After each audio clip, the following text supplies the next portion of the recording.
우리에게 매우 중요한 것은 삶의 현장에서 일어나는 그 많은 일들 속에 나타난 나의 반응입니다. 분명히 뭔지 모르겠지만 내 안에 어떤 기준이 있고 그 기준에 의해서 나타나는 반응들이 안 나타날 수가 없습니다. 근데 우리는 본능적이고 절대적이라고 생각하기 때문에 그 생각 속에서 우리는 변하지 않습니다. 그러면서 우리는 체질이라고 그렇게 얘기를 합니다. 그러면서 어쩔 수 없다라고 얘기를 합니다. 그런데 그 길이 망하는 길이라면 우리는 돌아서야 됩니다. 그런데 망하는 길이라는 말을 들었지만 사실로 안 믿습니다. 사실로 안 믿으니까 돌아서지 않습니다. 사실로 믿는다면 돌아서지 않을 수가 없을 겁니다. 근데 사실로 안 믿습니다. 그러니 망한다는 사실을 알면서도 그 길을 고집하고 가게 되어지는 겁니다. 왜냐하면 그것이 나를 위한 것이라고 생각하기 때문에 그렇습니다.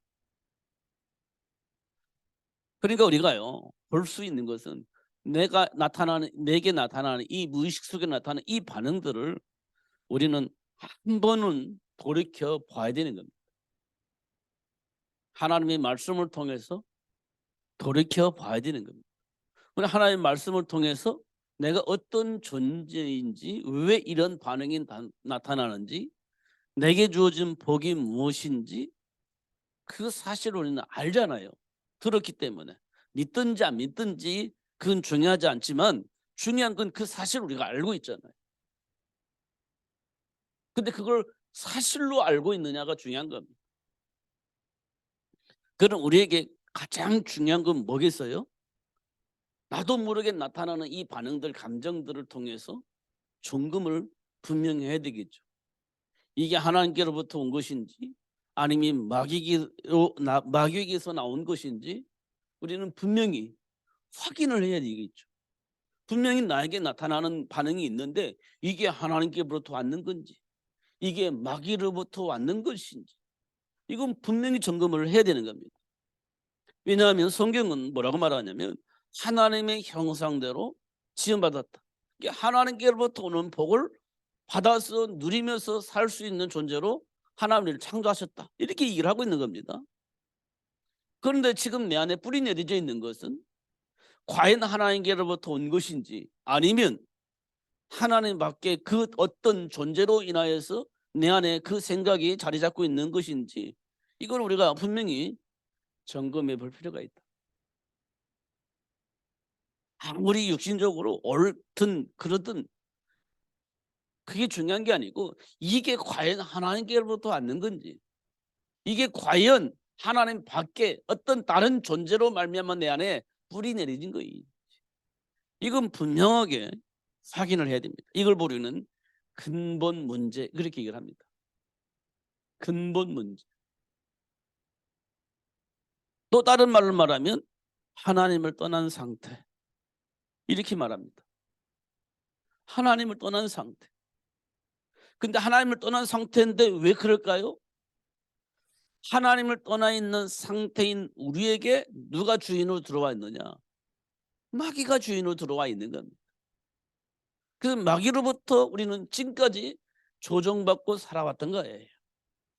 그것이 내 안에 뿌리 내려져서 지금 마귀는 숨겨져 있고 그것이 나인 것처럼 착각하면서 살아왔습니다. 그래서 우리는 지금도요 안 바뀐다라고 생각을 하는 겁니다. 안 바뀌는 게 아니에요. 모르는 겁니다. 뭘 몰라?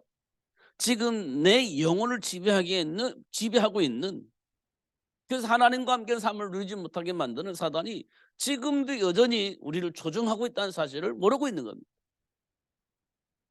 안 바뀌는 게 아니라 못 벗어나는 겁니다. 성경은 그렇게 말하고 있습니다.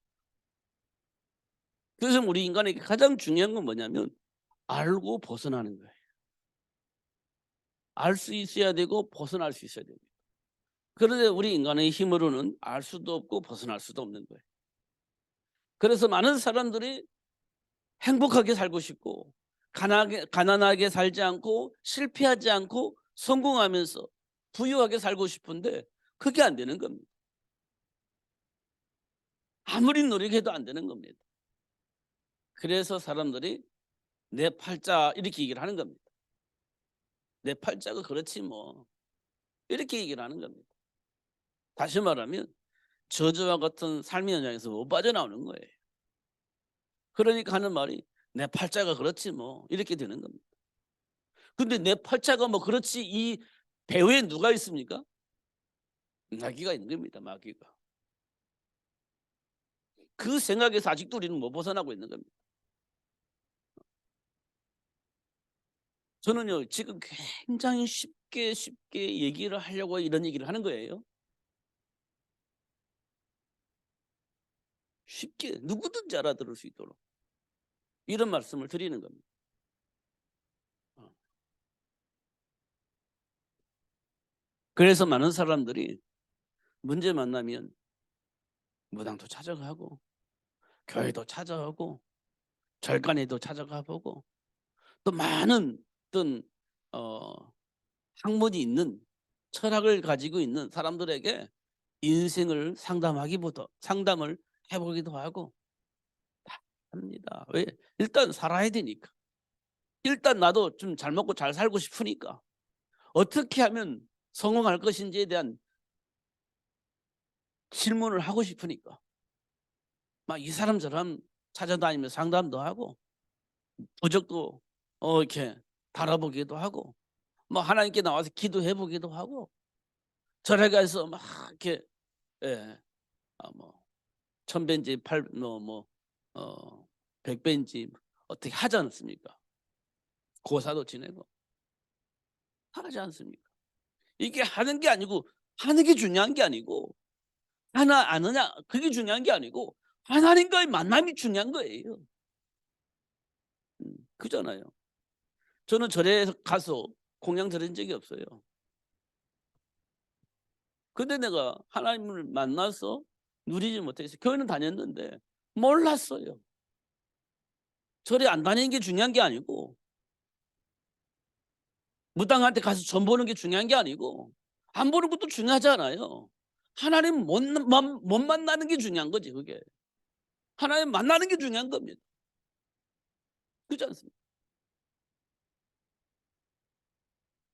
저는 절에 안 갔어요. 저는 무당집도 안 갔습니다.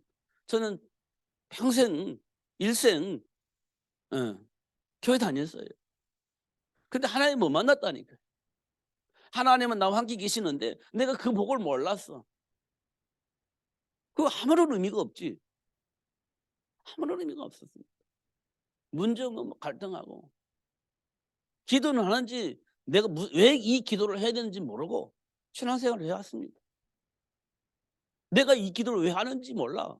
그냥 고통스러우니까 그 고통의 문제 가지고 하나님 하고 부르짖은 거예요. 그 고통이 어디서부터 왔는지 왜 왔는지 왜 이 문제가 해결되지 않는지 어떻게 하면 해결되어지는 것인지 몰랐습니다. 그러면서 뭐 하나님 하면서 기도한 겁니다. 무슨 의미가 있겠습니까? 응답을 줘도 몰라. 모르니까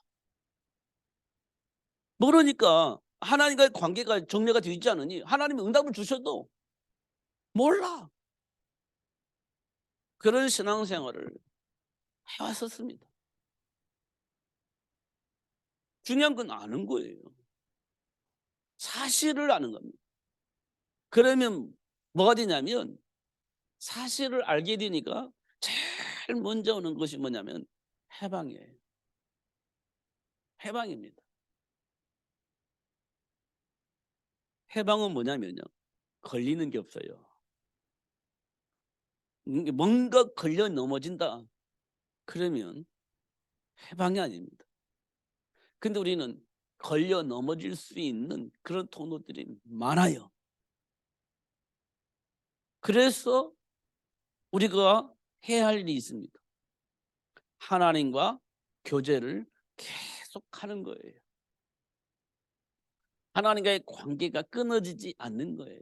왜냐하면 순간순간 걸려 넘어질 수 있는 것들이 많으니 하나님과 함께 하지 않으면 그 함정에 빠질 수 있는 가능성이 우리에게는 너무 많으니 가장 복 있는 사람은 어떤 사람이냐? 하나님과 동행하는 거예요. 그렇지 않습니까? 그렇지 않으면 우리가요 함정에 빠지는 거예요. 그래서 여러분들이 이 시간에 와서 말씀 듣는다는 것은 굉장히 중요한 겁니다. 어쩔 수 없이 와도요 말씀을 들어야 됩니다. 생각을 좀 바꾸셔야 돼요. 말씀을 듣는 시간이 얼마만큼 중요하냐. 하나님과의 관계를 회복할 수 있는 시간, 하나님과 함께하는 삶을 누릴 수 있는 시간으로 이끌어가는 시간이기 때문에 이 시간이 굉장히 중요한 겁니다. 정말 이 가치를 안다면 우선순위를 두게 되어집니다. 우선순위. 이 가치를 안다면 우선순위가 되는 거예요. 그렇다고 해서 또 율법주의 사고 속에 있으면 또 이거 안 하면 막 큰 벌을 받을 것 같은 생각 속에서 또 이걸 우선순위로 두니까 그게 문제긴 합니다만은, 율법주의 사고 속에서 우선순위면 괴로워요. 빠지면 금방 벌 받을 것 같아서 그게 이제 문제이긴 합니다만, 이제 그런 수준이 아니라 간다면 우리는 하나님과의 교제 시간이 행복한 겁니다.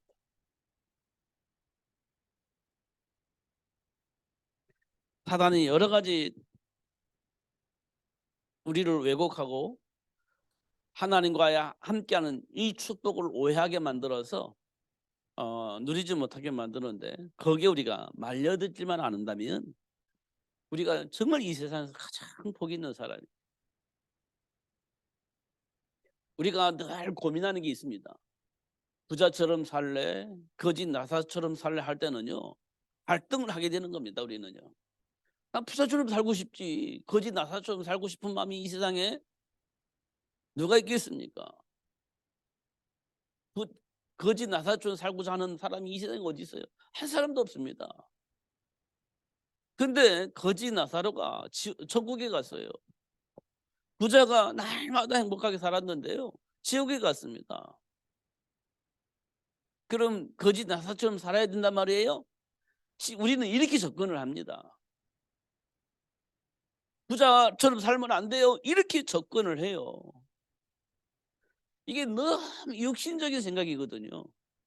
하나님은 하나님과 함께하는 삶을 가지고 얘기를 하는 거거든요. 하나님과 함께 삶을 말하고 있는 거예요. 거짓처럼 살자 이런 말이 아니고요, 부자처럼 하면 안 된다 이 말이 아니고요, 하나님과 함께하는 삶을 말하고 있는 거거든요. 근데 우리는요, 나는 거짓 나사처럼 그렇게 살고 싶지 않아, 이렇게 우리는 접근을 하는 거예요. 그러니 답이 없는 거죠. 그 답이 안 되는 겁니다. 그래서 나는요 부자처럼 살고 싶어요. 지옥에 가도요 나는 부자처럼 살고 싶어요. 이렇게 말하는 사람이 있습니다. 전도회장에 나가보면. 그러니까 우리는 그렇게 지금 오해하고 있는 거예요. 하나님과 함께하는 삶을 말하고 있는, 그렇게 뭔가 모르게 육신적인 삶을 통해서 답을 얻으려고 하는 겁니다. 출애굽을 하는 이스라엘 백성들이 홍해바다 앞에서 뭐라고 반응합니까? 노예로 살아도 좋으니 일단 살고 보자, 이렇게 생각을 한 거 아닙니까? 출애굽을 한 이스라엘 백성들이 홍해바다 앞에서 애굽이 군인들이 병거 타고 막 잡으러 오는데 방법이 없다고 생각한 이스라엘 백성들은요 일단 살고 보자, 노예가 되더라도 일단 애굽으로 돌아가서 일단 목숨은 살자, 이렇게 생각을 하지 않았습니까? 노예로 살아도 좋으니 가자, 이렇게 생각했지 않습니까? 이 세상 많은 사람들이 그런 생각을 하고 있는 겁니다. 조금 힘들어도 우리가 조금 더 행복하게 살 수 있는 길을 가자, 그렇게 생각할 수도 있죠. 근데 하나님은요, 이스라엘 백성들을 그렇게 내버려 두지 않고 홍해 바다 건널 수 있도록 역사하셨습니다. 하나님 그렇게 하실 겁니다. 그렇게 하셔야 현장 복음화, 세계 복음화를 이루어 가실 것이기 때문에 그렇습니다. 그러니까 우리에게 가장 중요한 건 생각의 변화예요. 생각의 변화. 사실을 아는 사람이 생각의 변화가 일어나게 되어집니다. 생각의 변화가 일어나요.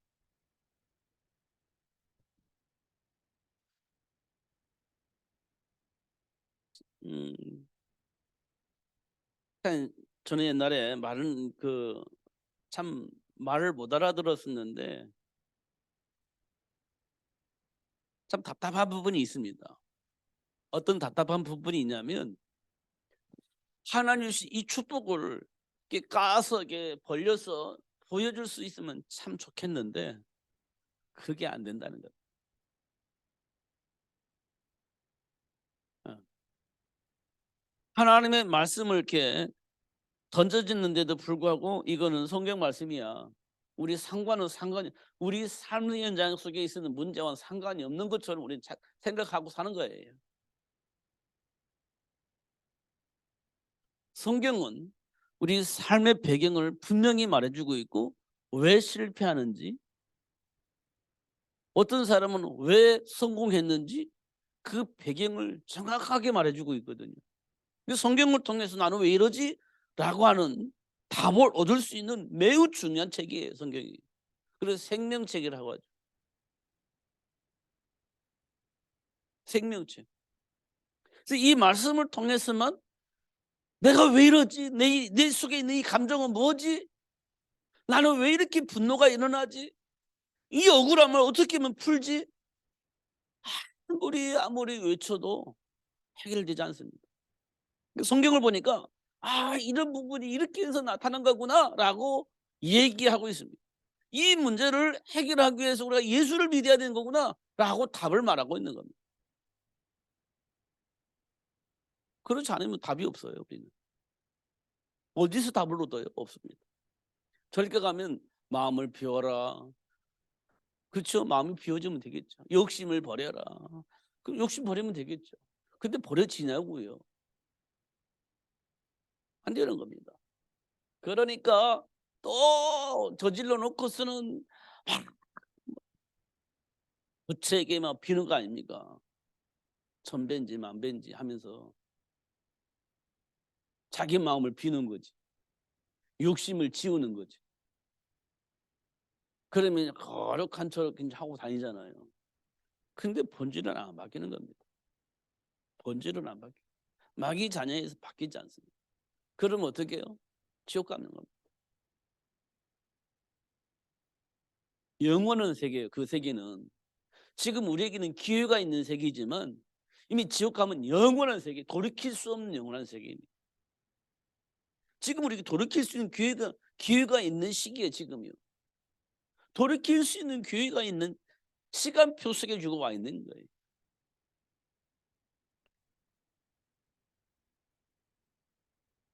그래서 우리는 예수 생명, 예수 능력, 이 말을 우리가 하는 겁니다. 예수 생명, 예수 능력. 어. 예수 생명이 있어야 됩니다. 그러면 그 예수 생명 있는 사람은 예수 안에 있는 능력을 가지고 삶을 누리며 살 수 있어요. 능력이 있어야 우리가 이기지 않습니까? 근데 예수 생명이 있는 자에게 그 능력이 따라오는 거예요. 예수 생명, 예수 능력, 이렇게 얘기를 하는 거예요. 신분이 바뀌어야 되지. 신분이. 마귀 자녀가 아닌 하나님 자녀로 신분이 바뀌어져야 되는 거예요. 이걸 삶 속에서 확인하셔야 돼요.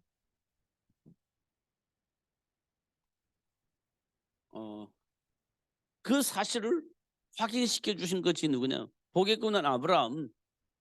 지금 만났을 때 애굽으로 살려고 돌아갈 때, 애굽으로 갈 때 자기 마누라가 걸림돌이 되니까 그 걸림돌도 제거해버려. 어떻게 제거하냐? 애굽 왕 바로에게 첩을 줘버려. 걸림돌이야. 자기 생명을 위한 걸림돌이 되니까 첩으로 줘버려. 자기 살려고. 그럼 이런 삶의 배경이 누가 있겠습니까? 아브라함 몰라. 사라도 몰라. 하나님이 복의 근원으로 불렀다는 사실을 알지만 그 배후에 나는 이런 생각을 왜 하는지, 이런 행동을 왜 하는지 몰라. 그래서 거침없이 그런 행동을 하는 겁니다. 근데 그 배후에 누가 있냐? 사탄이 있는 겁니다. 사단의 뿌리가 아브라함에게, 사라에게 뿌리 내려져 있었던 거예요. 그래서 그런 선택을 할 수밖에 없었던 겁니다. 그런 아브라함을 찾아가서 하나님과 함께하는 삶의 비밀을 알 수 있도록 그렇게 역사를 하시죠. 그리고 사단의 뿌리도 알게 하고 이제는 사단에게 속지 않고 언약 잡고 선택을 하는 아브라함이 될 수 있도록 축복하셨어요. 아브라함 그 사실을 알게 된 겁니다. 그래서 사단에게 속지 않고 언약 안에 준비된 축복을 선택을 하면서 살아가는 겁니다. 그 첫 번째 선택이 뭐냐면 조카 롯에게 양보해버리고 자기는 하나님 편에 서는 겁니다. 그게 첫 번째 선택이었어요. 그건 쉽지 않은 거예요. 왜냐하면 지금 내 삶 속에 부귀를 누릴 것이냐 아니면 고통 속에 살 것이냐 갈림길에 있는 거거든요. 이게요. 그럼 우리는요. 롯은 조카이니까 내가 원하는 것을 다 챙긴 다음에 너는 너 알아서 해. 이렇게 할 수 있는 가능성이 우리에게는 있어요. 보이잖아요. 이 땅을 선택하면 내가 부귀영화를 누리며 살 수 있겠구나. 우리 후손들에게도 부귀영화를 전할 수 있겠구나. 이건 뻔히 보이는 겁니다. 근데 그걸 양보하고 나는 조금 힘들어도 하나님과 함께하는 삶을 선택할 거야. 이거는요. 쉬운 선택이 아닙니다. 절대로. 그런데 아브라함이요. 하나님과 함께하는 삶이 무엇인지 알았기 때문에 갈등하고 있는 조카에게 다 양보를 해버린 겁니다. 네가 먼저 선택을 해. 그 다음에 내가 나머지 선택을 할 거야. 이 말은 하나님의 배경을 모르면 그렇게 말할 수가 없어요. 하나님의 배경을 모르면. 사단의 속임수를 모르면 절대 그렇게 할 수가 없어요. 왜냐면 우리도 다 눈에 보이는데 욕심이 생기는데 그걸 어떻게 할 수가 없는 겁니다. 그래서 생각의 변화가 일어나니까 아브라함이요. 그런 선택을 할 수 있게 되어진 겁니다. 이게 은혜이고 축복입니다. 우리는 하나씩 하나씩 알아가야 됩니다. 사실을 하나씩 하나씩 확인해 나가야 돼요. 복음이라고 하니까 좋은데요. 다시 말하면 사실입니다. 사실.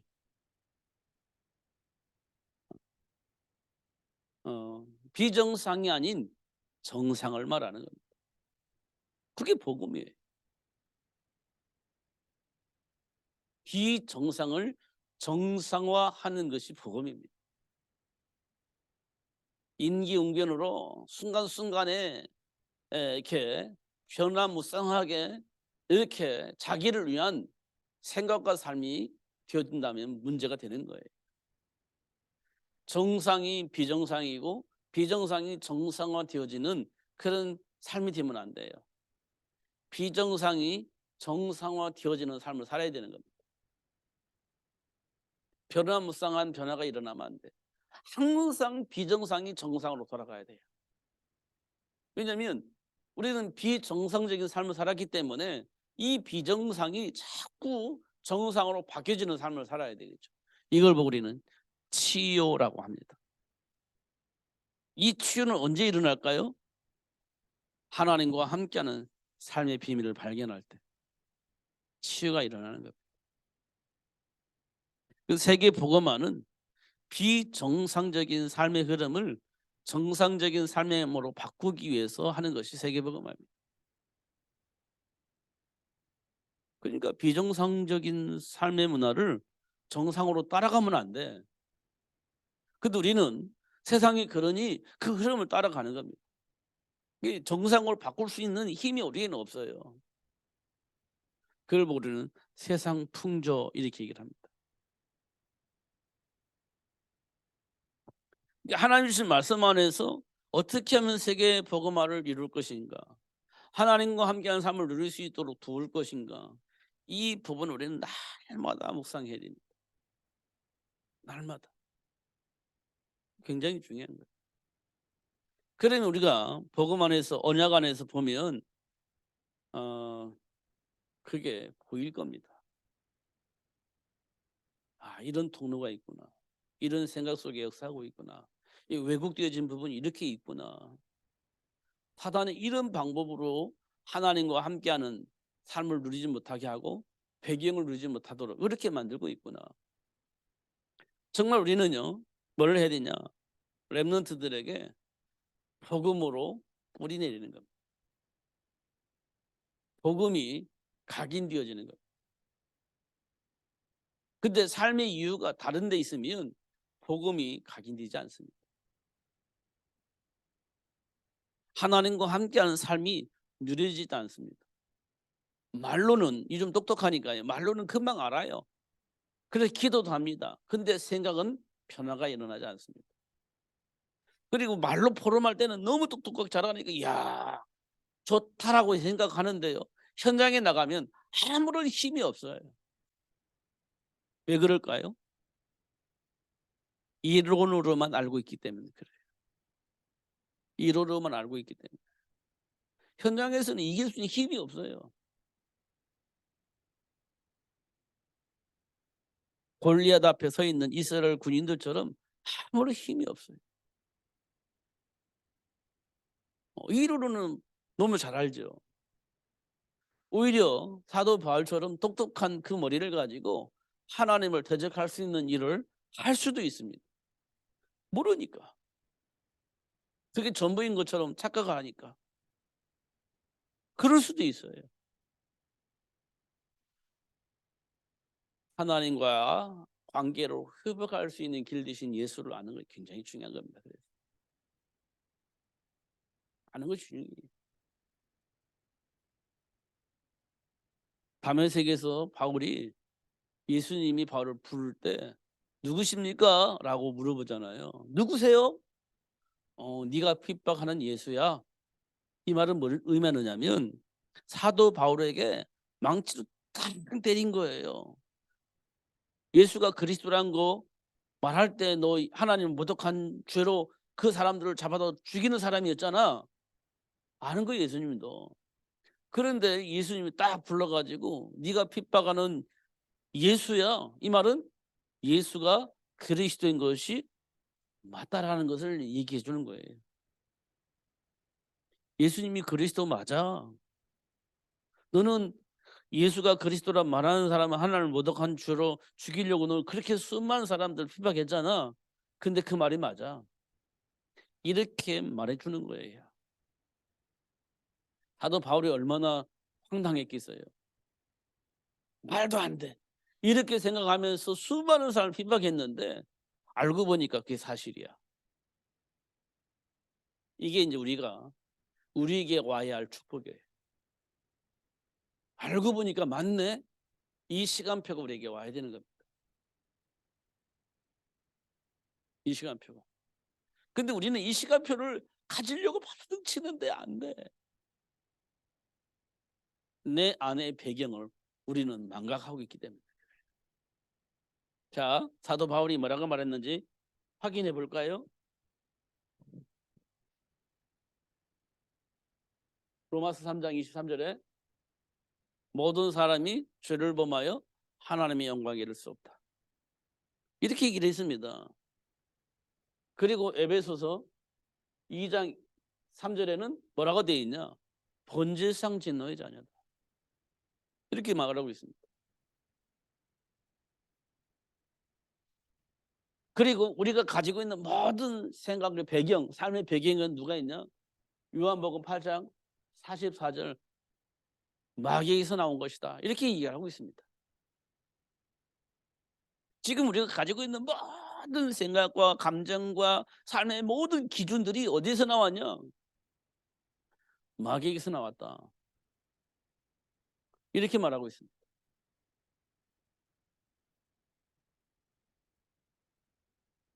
이 세 절을 우리는 깊이 묵상해야 됩니다.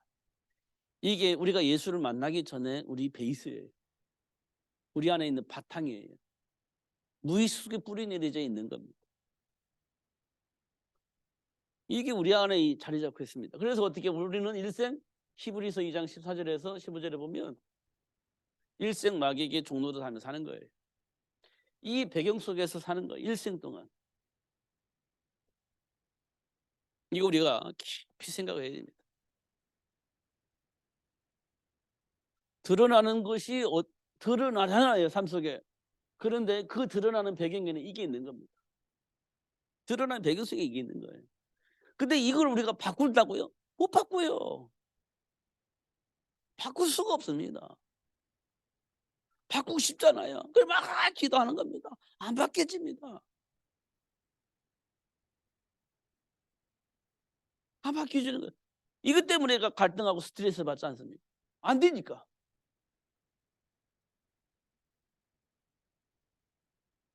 이때 우리가 볼 수 있는 거 있습니다. 예수님이 왜 왔다고요? 일생 마귀에게 종로로 다른 우리를 어떻게 하시려고 왔어요? 해방시키려고. 해방시키려고 모셨다 이렇게 얘기를 하고 있습니다. 이거는 그리스도라고 얘기를 하는 겁니다. 이 그리스도를 발견하는 거예요. 발견하는 겁니다. 그러면 우리가 이 속에서 빠져나오려고 발부둥 치지 않게 됩니다. 발부둥 칠 필요가 없게 되집니다. 왜냐?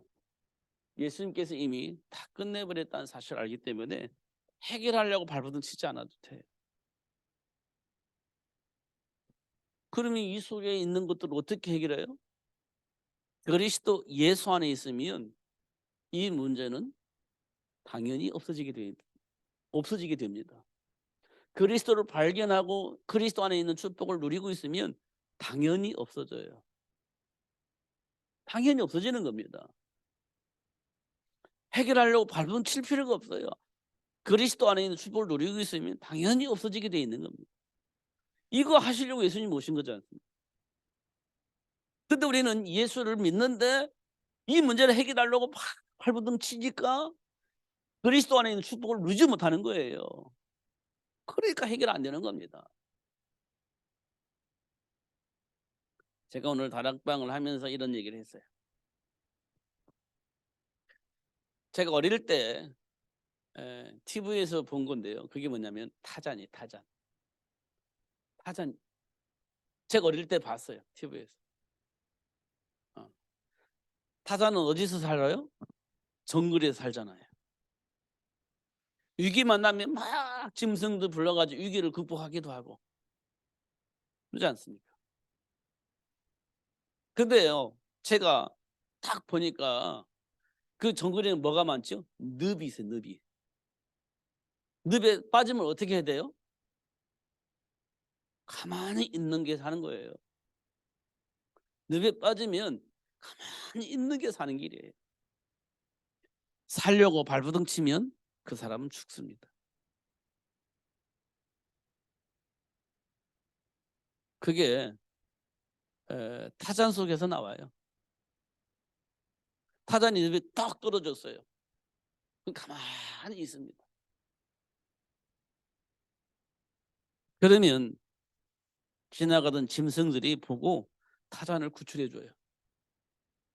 그런데 또 다른 장면이 딱 나옵니다.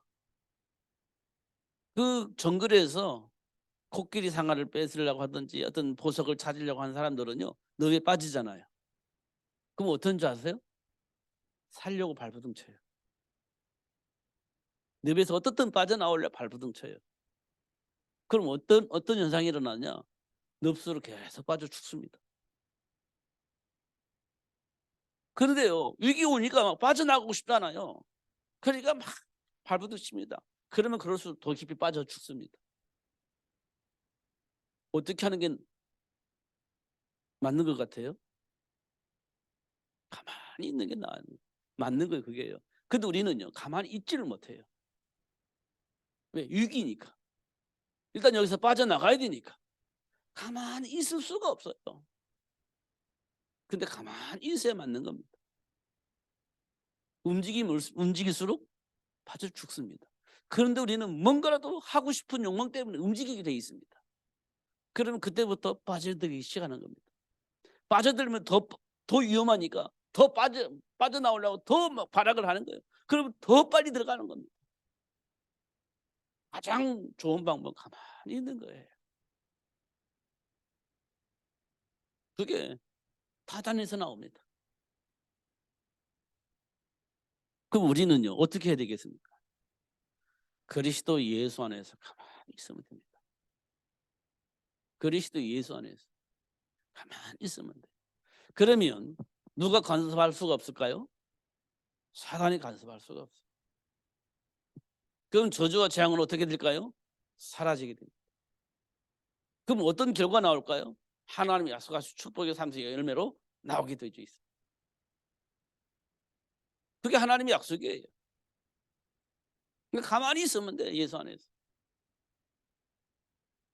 그러면 돼요. 그게 언약 잡은 자의 기도입니다. 요셉이 그랬어요. 위기 속에 빠져나가고 발버둥친 게 아니라 하나님이 약속하신 언약 안에 있었습니다. 언약 안에 흔들리지 않았어요. 그럼 하나님이 약속하신 대로 형통한 복을 누릴 수 있었죠. 근데 우리는요, 어떻든 간에 막 인본주의 쓰고 발버둥 쳐서 살아남으려고 하고 빠져나오려고 하고 그러면 그럴수록 우리는 더 위기 속에 빠지게 되는 겁니다. 잘 확인해 보셔야 돼요. 우리는요, 위기를 만나면 발버둥 칩니다. 살아남아야 되니까. 기도도 막 그렇게 하는 거예요. 막 살아남으려고 부르짖는 겁니다. 그런데요, 성경에 보면 그렇게 말하고 있지 않습니다. 너는 내게 부르짖으라. 네가 알지 못하는 것을 내가 너에게 알게 할 것이다. 보게 할 것이다. 이렇게 얘기를 하고 있지 않습니까? 이게 우리 부르짖는 것은 하나님과의 관계를 회복하기 위해서 부르짖는 것이지, 지금 내가 빠져있는 이 현장 속에서 살아나려고 부르짖는 게 아니라, 이게 하나님과의 관계를 놓치지 않으려고 기도하는 것이지 빠져나가려고 기도하는 거 아니에요. 굉장히 어려운 얘기인데 어렵지 않게 잘 이해를 하고 듣고 준비된 축복을 누리시면 참 좋겠다, 이런 생각이 됐습니다. 결국은요,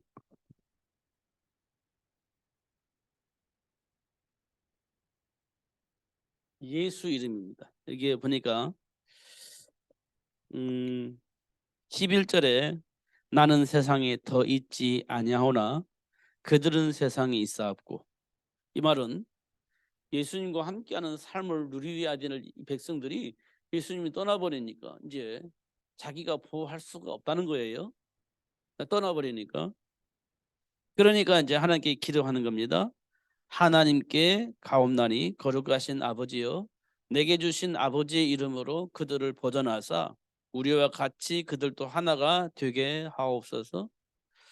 이제 예수님이 떠나니까 이게 어쩔 수가 없으니까 이제 하나님이 그들과 이렇게 보존하셔서 예수 이름으로 보존하여서 하나가 되게 하시고, 이간질 당하지 않고 갈등하지 말라는 얘기입니다. 그렇게 되어지도록 기도하는 거예요. 그리고 내가 그들과 함께 있을 때에 내게 주신 아버지의 이름으로 그들을 보존하고 지켰나이다. 그 중에 하나도 멸망하지 않고 다만 멸망의 자식뿐이오니 이는 성경을 응하게 함입니다. 그러니까 예수님께서 함께한 자를 하나님께서는 멸망시키면 안 됩니다, 이런 얘기예요.